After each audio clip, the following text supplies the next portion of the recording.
2023 is the 40th anniversary of Loughborough University's Centre for Research in Social Policy. To mark the occasion, we put together a series of short interviews with the Centre's leading researchers on issues that you will have heard a lot about lately. They are food insecurity, the cost of living and of dying, inflation and energy prices. Joining us for each episode will be directors, senior researchers and key figures from a number of charities and institutes who will bring a fresh insight to the conversation. I'm Peter Warzynski, and for this episode I'm joined by Matt Padley from Loughborough University and Professor Rebecca O'Connell from the University of Hertfordshire. Matt and Rebecca, do you want to introduce yourselves? So I'm Matt Padley, one of the two directors of the Centre for Research in Social Policy. I've been researching living standards and things like that since 2009 at least. And a lot of the work we do has involved conversations about food. Hi, I'm Rebecca O'Connell. I'm Professor of Food, Families and Society at the Centre for Research in Public Health and Community Care at the University of Hertfordshire. Previously, I was a researcher at the Thomas Coram Research Unit at the UCL Institute of Education, and I was the principal investigator of a study that was carried out by a team of researchers at 2CRU and in Portugal and Norway called Families and Food in Hard Times, and Matt was a member of the advisory group on that project, and we ended up working together and writing together.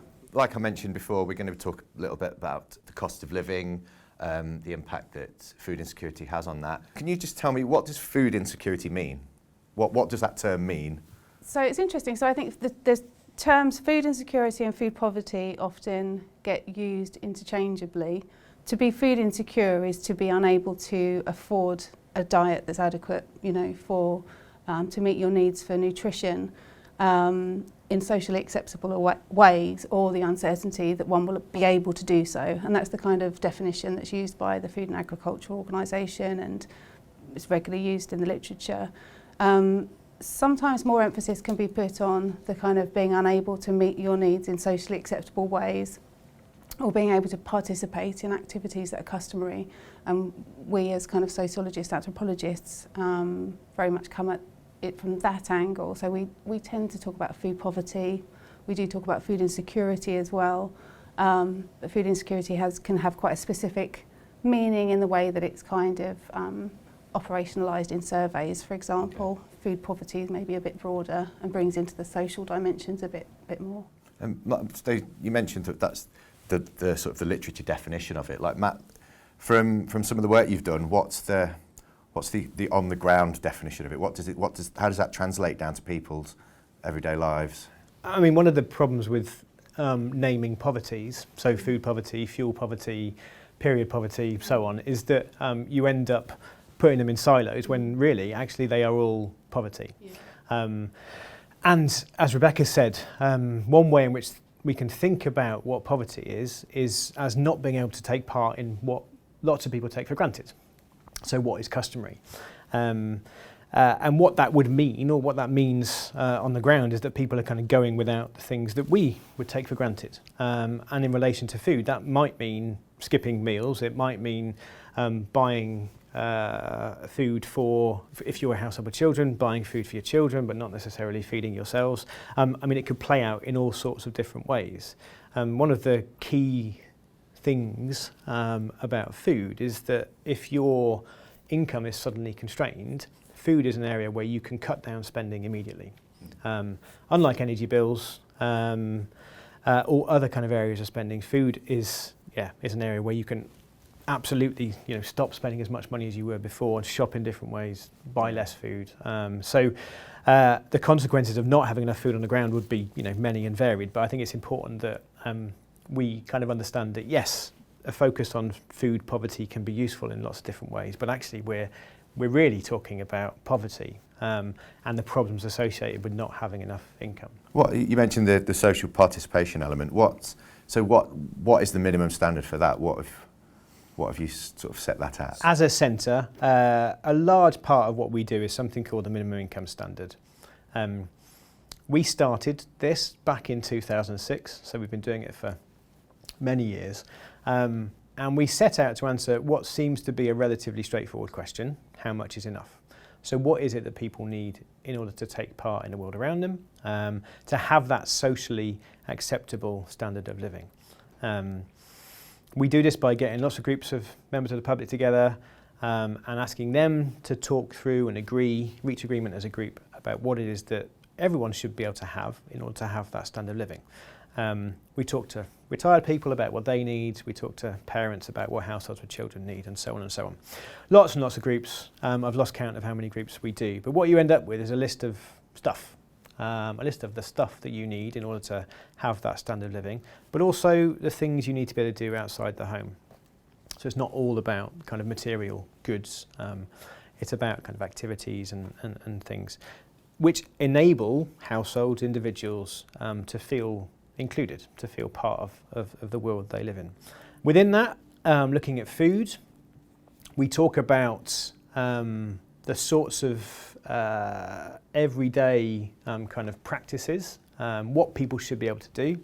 And I think pretty much every group we've ever done has said that 3 meals a day and maybe a couple of snacks is a kind of reasonable level. People have said that you should be able to have variety, you shouldn't have to eat the same thing every day.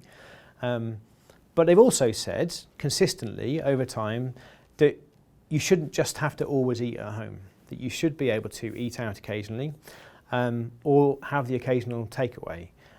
Eating out kind of fulfills a different social function than takeaway. Takeaway is about not having to cook all the time, particularly for people who live on their own. People who are retired or kind of single working age adults living on their own, cooking for yourself can be really tricky and probably repetitive and tedious as well. But cooking a large amount of food for one is difficult or can be difficult. So, but eating outside the home has been emphasised as an important part of taking part in the world around you, of doing the things that are customary, of doing those things that help you feel included. For different sorts of households and in different places, it fulfills a slightly different function. So households with children say that you should be able to eat out with your kids. Part of that is about them learning to be part of the world, as well as it being an activity that you can do as a family and spending time together in that way. We do separate research in London, and working age adults without children in London say actually, because housing's smaller in London, eating out is a really important way of being able to feel like you're part of the world, because you can't invite people back to your house to eat. So what do? You go out and you have a relatively inexpensive meal. How does that regional variation sort of affect the MIS as a total? Well, it means in London, if you're a working age adult, that the groups who think about these things very carefully and consider them in very detailed ways. Is MIS London a separate? Yeah, so MIS London is a separate project that we do based on the work that we do elsewhere and kind of asking what's different in London. And working age households without children say that as a minimum, you do need a bit more money for eating out and a bit more money for takeaway each week, because you haven't got the space to say, come round to my house and I'll cook you a meal. So there's lots of things that potentially kind of impact on people's food practices, but always that food outside the home part has been emphasised as a really key part of what you need to live with dignity, which is what MIS is all about, really. Yeah.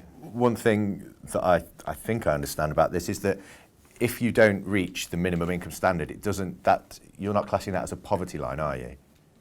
So it's wrong to say below that is a poverty sort of deprivation. Below that level, you don't have everything that the public in the UK say you need to have that minimum standard of living.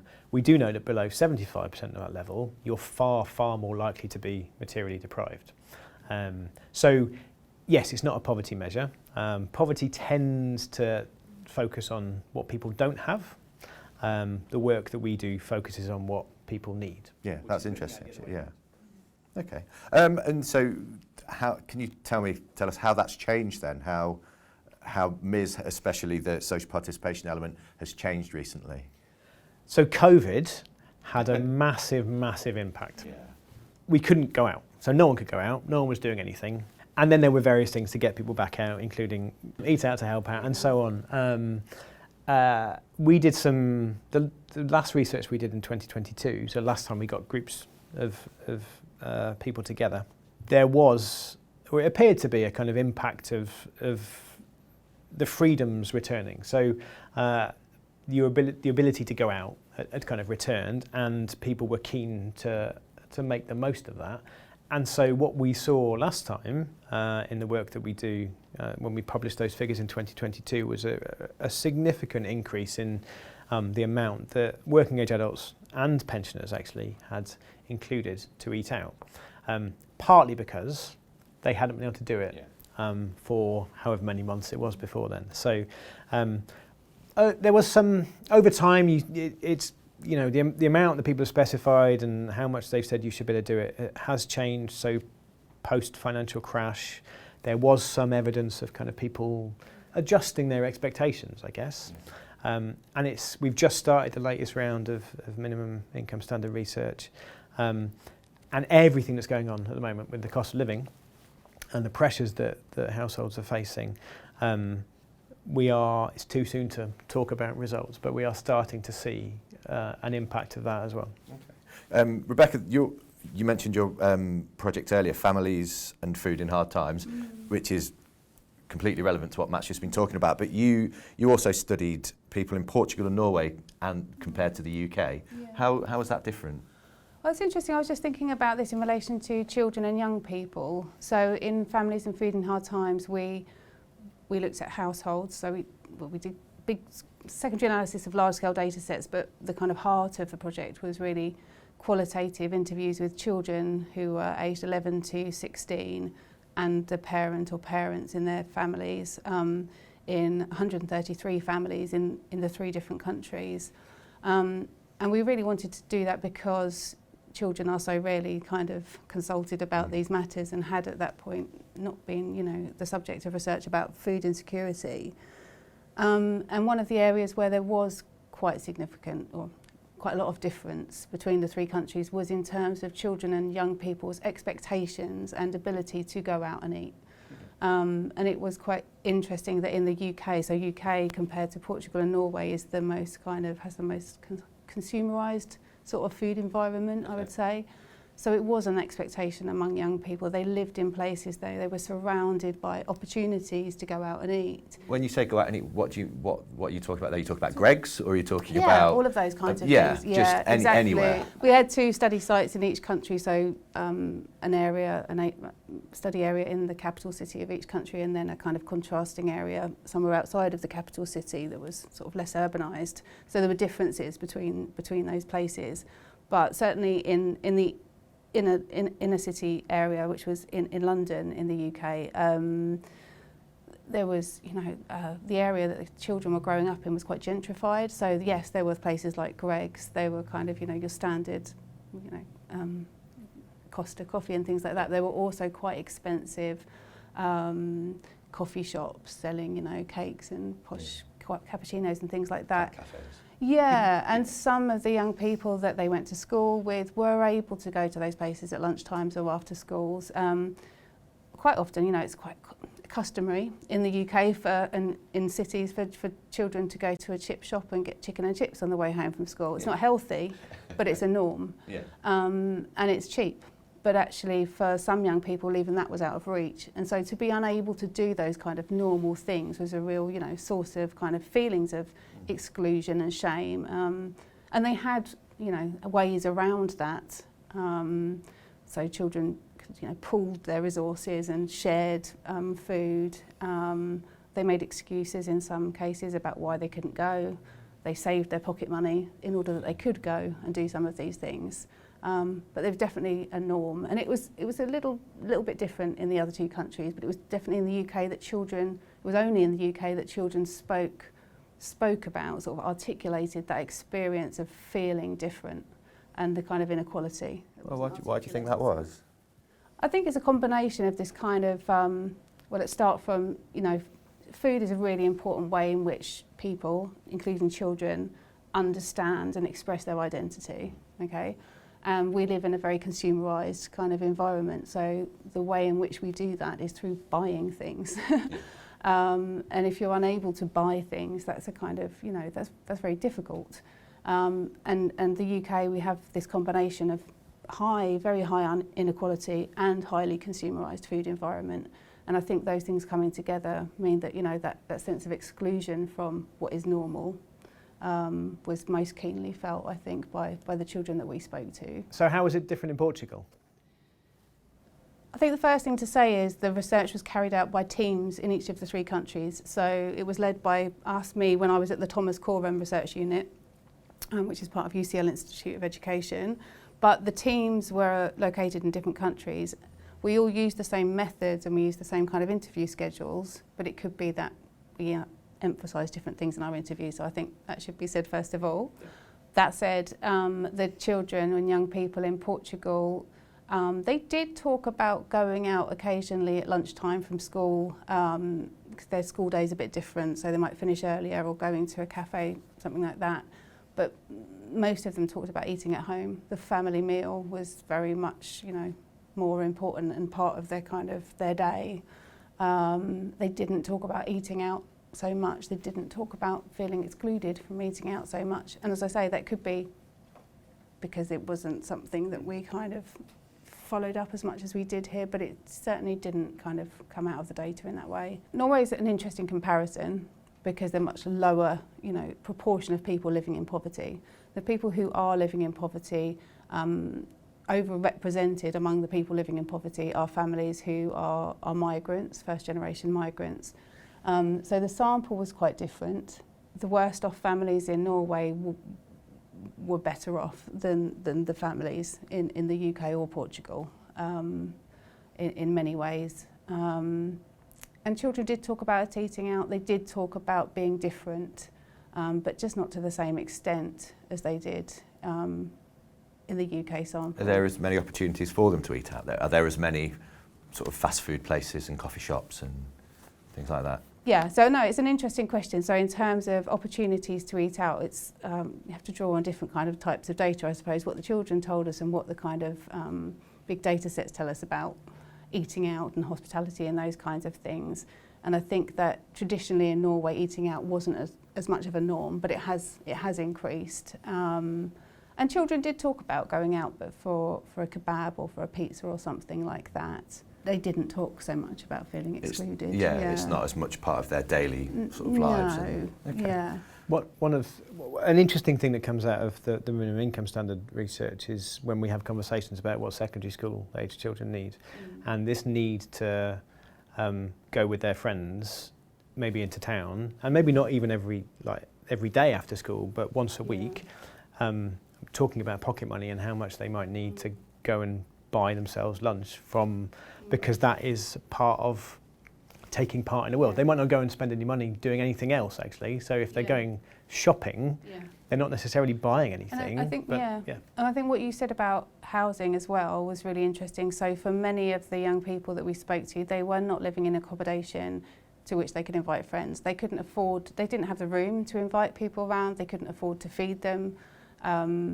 So actually being able to go out with people was, that's the only way they were going to socialise. We don't have kind of youth clubs as standard anymore. That's kind of been massive cuts to those kind of services. I mean, this is massively anecdotal, which is always dangerous, isn't it? But my daughter's 17. When she goes into town to go shopping, she rarely comes home with anything she's bought, but she's been to Tesco's and had a meal deal. And that's really important. They're eating together and they eat together a lot. And there's a kind of real value in that. And that comes through very clearly in everything that in all the research we do on minimum living standards, that food plays a really central role in how families work, but in also how people socialise with each other and interact with the world around them. So, yeah. And it comes down, doesn't it, to that sort of, which we cite in what we write, but the Peter Townsend's kind of original sort of musings or definitions of poverty around kind of things like, he talks about a cup of tea. A cup of tea has no nutritional benefit, but it's absolutely core to the fabric of society. It fulfills a social need that we have, and food, is inherently, it's fundamentally social. And that's all over the world as well. It's isn't it? Yeah, So and it not might be- necessarily it might be tea, a bottle but of wine. yeah, And he exactly. said that, you know, in some places somebody might open a bottle of wine when you come around here. We offer somebody a cup of tea and a biscuit. Yeah, exactly. That's a kind of universal way of showing hospitality. And Matt, moving on to other parts of the world, in Mexico, I know that you have carried out Ms. research there. Is the social participation and sort of the food aspect of it, are there any similarities there? Are there differences? How does it? So we've worked with teams in a number of different countries. So Mexico and Singapore, most recently, and kind of in most developed ways. In Singapore, for lots of households, eating out is far more common, particularly for older people. There are these places called hawker centres, which I guess are a bit like food courts, but the food is better, I think, having experienced it. Older people talked about, actually, you know, there was no point cooking for yourself when you could go and buy a meal reasonably cheaply and good quality. In Mexico, I think households with children are more likely to eat out than they are here. I think it's a kind of bigger part of the culture. And there's lots of opportunities to eat in different ways. We're starting to see a bit of that here, probably in London more than anywhere else, but street food is a big part of lots of people's lives in Mexico. Breakfast comes from, you know, the street. When you say eating out, so if you look at this, like Ms. and you say eating out, in my head, it just automatically is going to a restaurant. But you don't mean that. You mean any time you step outside of your front door and buy some food. So food consumed outside the home. Mostly within the UK context, people are thinking about going out for a meal. But not to, you know, a really expensive restaurant. A lot of what older people talk about is going to the pub. I won't name the pubs, but you're aware of them, where you can get a reasonable deal, you know, and have a drink and have a meal for not an awful lot of money. I think like sociologists have looked at that over time. So Alan Ward has looked at that over time, and there has been kind of changes in, you know, our expectations about eating out. So it used to be a much more kind of formal occasion, you know, and a special occasion where it's become much more casual, and it might be, like you say, like just having a sandwich or something, a Costa or, So it could be lots of those things. I think for households with children, they probably are thinking about going and sitting down somewhere and eating. But again, not like it was when I was a kid, where it was, you know, 3 times a year, if you were lucky, and you went and had an incredibly well done steak, and wondered why you're eating it. It's not like that. It is more social. It's more about kind of spending time together. An interesting thing from the work that we do is the kind of changing expectations of people who are retired, and they've become far more similar to people of working age. Which, if you think about it, actually probably, you know, it makes a lot of sense. Why would I suddenly change the way in which I live because I'm, you know, 68 rather than 67? So eating out kind of features far more prominently than it did certainly back in 2008 when we first published for pensioners. So it's just a really key part of feeling like you're part of society, I think, and in different cultures and in different contexts that looks different. But I think globally, you know, food is centrally important to the way in which people relate to each other. Like you were saying, it's, you know, Okay, in the context of what we started talking about before, insecurity, how has that affected then the way that people go out and socialise, and what impact does that have on families and society? You know, maybe one good way to think about that is, you know, some of the analysis that we did of our data, we looked at what families were spending on. Different types of families that we interviewed were spending on food and drink, kind of estimated their weekly budget, and then compared that to what we would expect them to be spending according to the Ms. basket for that type of family. And for nearly all of the families, they were spending less than we would expect. And there's a number of ways in which you could spend less. A couple of them were spending more, and there's quite interesting reasons why they were spending more around sort of children or parents with different types of disabilities. But those who are spending less, you know, how is it that they're spending less? And in some cases, a lot less. So for the families who are spending a lot less than the Ms, you know, we found that, you know, those were the families we had a handful of families who were going to food banks. because you can't, survive on spending that little. But it was only a handful, and you'll know, it's only the tip of the iceberg, the number of families or households who visit food banks. But there are lots of other ways in which you can do it. Very common is, I think Matt already mentioned, this maternal sacrifice or parental altruism, sort of giving up food or other things in order that your children may eat. And that's a really common, if not quite universal, but very common strategy that happens in households with children. But there's also other ways, there's ways of creatively cooking from customary ingredients. There may be trading down, so buying lower quality types of food. Not buying as much fresh fruit and vegetables, which can be expensive because it's perishable. Shopping around, which I think you already alluded to, which takes enormous amounts of time and energy going to different shops to get different things. So there's all kinds of ways in which families in those circumstances kind of enact agency in order to try and get those things that Matt talked about that are important, a bit of variety, a bit of some, food that actually people will eat, children will eat. So, and good food as well. I mean, the food basket within MIS is put together in conjunction with a nutritionist. So it's created in a way that it wouldn't do anyone any physical harm. No. I mean, we wouldn't want to be saying that as a minimum people should be, having a diet that would cause them harm. There are lots of, as Rebecca was saying, there's lots of reasons why people are actually spending less than the public say you should be able to spend. One reason is that within MIS, people say you should be able to do all of your shopping in one place. Okay. All of us, I think, are kind of increasingly time poor, or at least time stretched. So having to shop around, knowing that this is on offer there and this is on offer there, and following those offers. Because if you look at a basket, actually supermarkets are probably closer in price for kind of average basket than they were a few years ago. Certainly they're all checking each other's prices. But in any given week, one thing will be cheaper in one supermarket compared to another.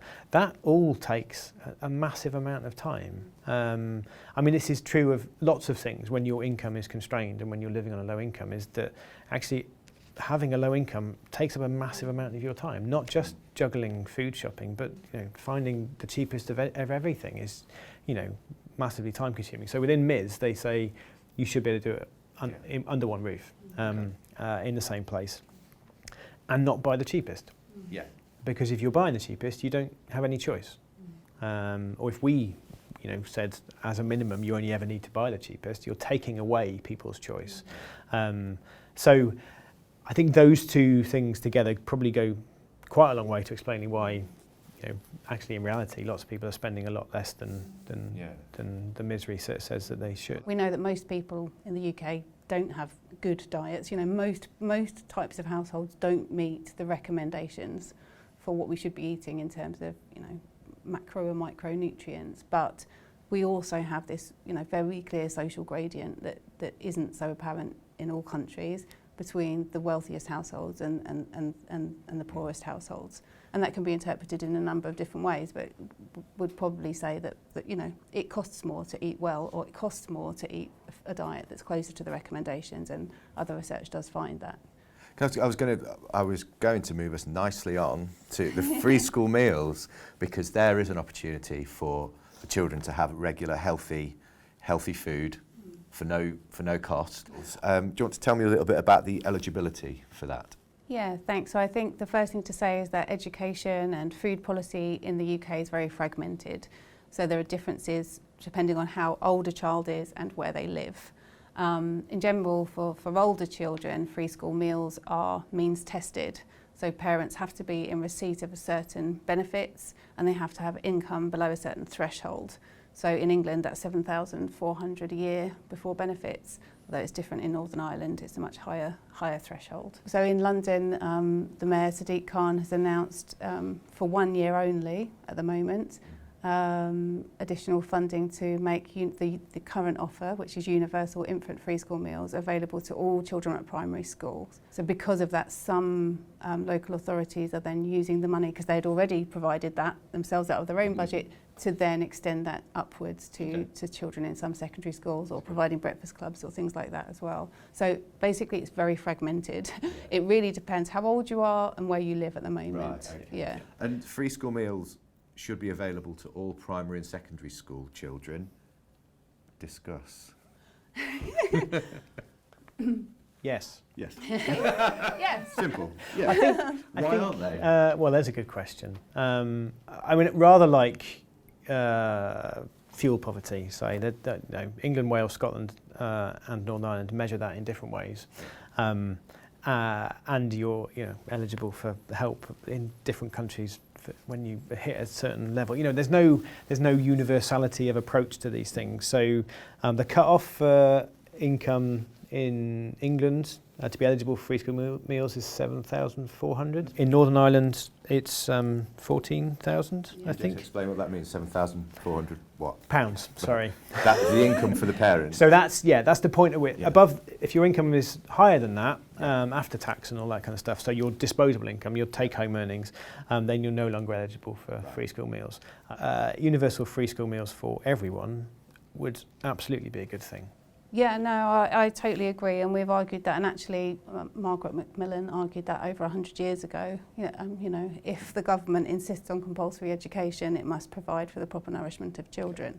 So there is a moral case, but there is also an economic case that, PricewaterhouseCoopers have done the kind of return on investment kind of modelling, and found that if you invest £1, for every £1 you invest, you get £1.70 back in terms of the wider benefits for society of making school meals universally available. I think people have found that if you were to do that, what you would see is that households wouldn't necessarily spend that money on food necessarily, but they would be spending it in other ways. And there are knock-on effects, I think, in terms of incentives for work, because that would interact with educational outcomes, health outcomes, those kinds of outcomes, exactly. Yeah.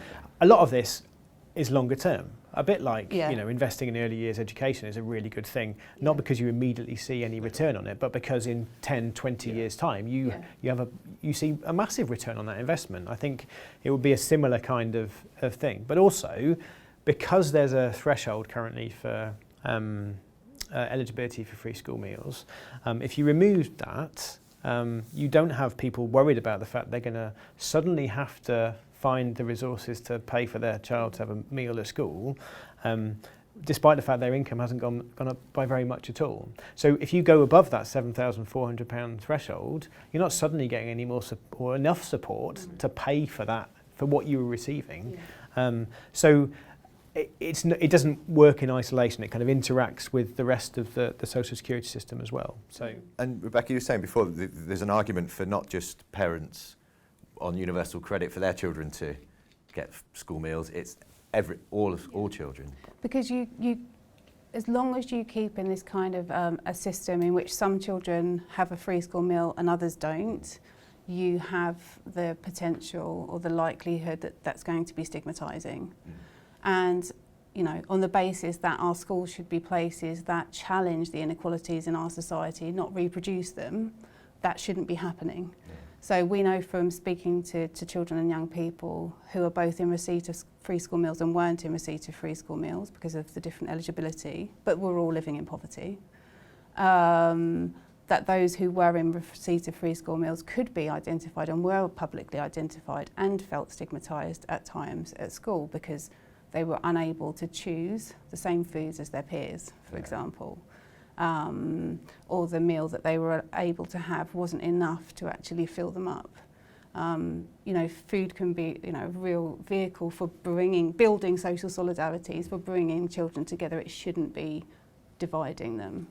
And I think another kind of point that Danny Dorling has made, and actually Michael Gove made, was that we don't refer to, we don't have free school desks. Why are they free school meals? You need a desk at school to work. You need to eat at school in order to work. So some of the children we spoke to, or one of the children we spoke to, talked about going to the library at lunchtimes because he didn't have money for a school meal, he wasn't eligible, and he just couldn't bear to sort of sit and watch other children eat. And the teachers thought he was very studious, but he would get in trouble for falling asleep because he couldn't concentrate, in the afternoon. One girl we spoke to talks about how she really dreaded PE days because she needed to use more energy on those days. So that was a really difficult day because she wasn't entitled to a free school meal and she couldn't afford to buy one. I mean, that just seems to be a terrible waste of education. So I think some people talk about, really we shouldn't be seeing school meals as a cost. We should be seeing them as an investment. The free school meals sort of roll out into the school holidays as well, because holiday hunger is a big issue. Just because the school stops doesn't mean that the children's hunger stops, obviously. Tell me, what is there out there for families and for children to help support them during those times? Yes, so there are activities, food and fun activities provided at the local level for children to take part in kind of sports and other activities and have a meal during the school holidays. I think it's terrible that they're needed, to be honest, and I think it brings us back to a point about school meals, which have been and are really important and have been really prominent in the news as a solution to food insecurity. And I think the kind of holiday discussion around holiday hunger, so-called holiday hunger, really kind of highlights that actually school meals aren't a magic bullet. Families do need to have enough money to be able to feed themselves and feed their children. If parents choose to send their children to holiday activities, I think that's one thing, but to have to send your children because you can't afford to feed them at home is quite another thing. And I think, I mean, if you pan out a bit and look at policy in a broader way, then one of the issues with the kind of these decisions that are made about policy and set in very specific ways, but with no, they're not related to anything. So that's £7,400 threshold for free school meals isn't set in relation to anything at all. It's a number kind of plucked out of the air. Actually, the problem that all these households face is that their incomes are too low. And what can policy be doing to address that? One of my students emailed me this week and said that they couldn't find anything on the government website about policies relating to poverty. Could I help her out? And I said no, because there haven't been any policies trying to directly related to poverty for a while. That yes, the consequences of poverty and that kind of piecemeal sticking tape. We'll respond really quickly to this because someone's made a big deal about it and we need to be seen to be doing something. But actually what we need is an approach to poverty that would deal with all of these things. So currently, if you're on out of work benefits, you're a lone parent with a couple of children, a preschooler and a primary school age child, if you can't work, then you have 50% of your minimum needs. If you're a couple with two children, same children, that's 48% of your minimum needs. At that level, you're having to make very, very difficult decisions about what you prioritise. And as we said earlier, food is an area where you can cut down spending immediately. Even in work, those households are still falling short. So if they're working at the national living wage, they're still falling short of what they need for that minimum socially acceptable standard of living. And yes, free school meals would help, but if you're working full-time on national living wage, you're not eligible for free school meals, but you're still falling short of meeting those minimum needs. So these things interact with each other, and I think we need a far more kind of considered and joined up approach to addressing all this. In isolation, they're not going to solve the problem. Universal free school meals for everyone would be great, but it's not going to, as Rebecca was saying, it's not a magic bullet. It's not going to solve everything. Or holiday food and fun is not a magic bullet. They're not going to solve all the problems. What we need to do is think about the ways in which we're supporting the most vulnerable in society, including making sure that when they go to school they can eat. I mean, that seems to be a pretty basic thing to me. Yeah, no, agreed. Okay, just to round up then, we'll this is a question that is maybe more for an economist than you two, but are food prices likely to stay high? Over recent times, obviously, inflation's been really high, historically high. A lot of what has been driving that is energy prices. As energy prices fall, and probably fall back to about where they were, before all of this started, what we're seeing is that actually increases in the cost of food and the price of food are driving inflation. They are the big thing that is meaning that the cost of living is going up. Are they likely to fall in the long term or the medium term? Yes. I think there are lots of factors globally that have been increasing food prices, but they're never going to, I don't think they're going to go back to where they were. Even if food inflation was zero now, that still means that food prices remain high. So energy prices are going to fall, but food prices... Will they ever go into negative? Even when inflation stops, I think it's certainly in the medium term. I don't think that they will, they're not going to start falling again. Some of them, again, this is not all food, but I think a lot of those food prices that we now see, and that we've all experienced when we go food shopping, prices are going to remain just as high for the foreseeable future. So I had a look just briefly before we sat down, and the latest ONS figures say that cucumbers are at 52%. that's the biggest hike. Sort of generally, on average, it's 19.4%. That's the rise, which is huge if you look at the past figures. So over the past year and a half, it's about 25%. So food overall has kind of gone up by a quarter. And that's important because, obviously it's important for everyone and it's squeezing people kind of higher up the income distribution. But if you're on a low income, you spend a far higher proportion of your income on food and energy. But if food is still high, then that's going to continue to squeeze people's incomes and mean that they are having to make really difficult decisions about what they prioritise. Yeah, I think that's right. And I think for the lowest kind of fifth of households, they're already spending, with children, they're already spending 40% of their disposable income in order to meet the Eat Well guide, in order to feed their children according to the government recommendations. So of course that does squeeze those households the hardest. And it also squeezes school meals providers, and the kind of the money that the government gives them has gone up a little bit, but nowhere near enough. So they're also struggling. They can't pass on those costs to the consumers. They can't pass those costs on to families. Well, do they have minimum standards of healthy food they have to provide as well? So they are limited. Most schools have to meet the school food standards. Again, it's a bit fragmented, and they're quite minimal. But actually, catering providers are now saying they're going to struggle to meet those because the cost of some of the basic goods that you've talked about, like eggs, milk, so on, have gone up so much that they're finding it really difficult to do that. It affects families on the lowest incomes. It affects school meal providers as well. So that the government has never actually taken account of the cost of food in setting wages or benefits, and they really should. And they can draw on research like MIS in order to do that. So that would be fairly easy for them to do. You could do it with a real living wage, but we need to make sure that wages and benefits in combination are adequate to allow families to buy food that meets their need for health and for social participation. Right, whose responsibility then is food security for families? If the parents can't provide, where do the families turn to?